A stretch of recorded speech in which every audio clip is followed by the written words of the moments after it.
হ্যাঁ, সাংবাদিক সাহেব আসেন, আরেকটু কথা বলি আপনার সাথে।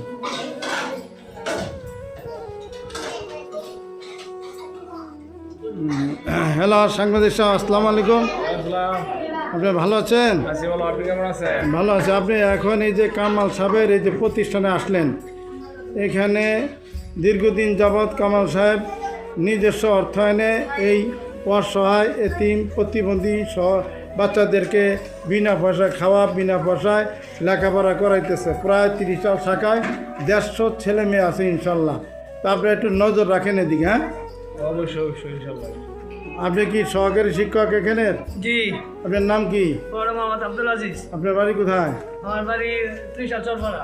আচ্ছা, ঠিক আছে। তাহলে এই যে কামাল সাহেব এখানে এই 150 ছেলে মেয়েদেরকে বিনা পয়সায় খাওয়াইতেছে। এই তোমাদের কাছ থেকে কামাল সাহেব কোনো টাকা নেয়? তোমরা এখানে কেমনে পড়ো? ফ্রি? এখানে কি ফ্রি? কোনো টাকা নেওয়া হয় না? মাসিক কোনো বেতন লাগে? খাওয়ার কোনো টাকা দিতে হয়?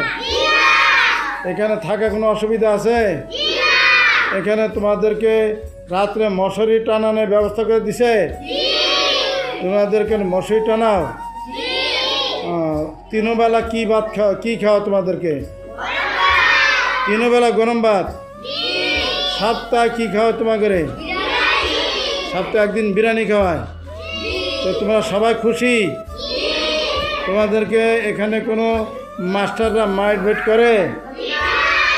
এখানে বেশি আদর করে কে? বড় ম্যাডাম আর কে? কামাল স্যার। তোমাদেরকে আদর করে কামাল স্যার? সাংবাদিক সাহেব, তাহলে আপনি দেখেন এই যে বাচ্চারা খাইতেছে, এই যে বাচ্চারা খাইতেছে। এখন এই 3 বেলা এখানে গরম ভাত খাওয়াইতেছে কামাল সাহেব, এবং সপ্তাহে একদিন বিরিয়ানি খাওয়াইতেছে। এখানে সারাক্ষণ মাস্টাররা দিয়া, শিক্ষক, টিচার মানে হুজুর, এরা অবশ্য সারাদিন ক্লাস চালাই দিয়ে আসতেছে। তাই আপনারা সবাই একটু এদিকে নজর দিয়েন, যাতে কামাল সাহেব ভালোভাবে আরও সামনের দিকে এগিয়ে যেতে পারে। অবশ্যই আমরা চেষ্টা করবো আপনাদের পাশে থাকার জন্য।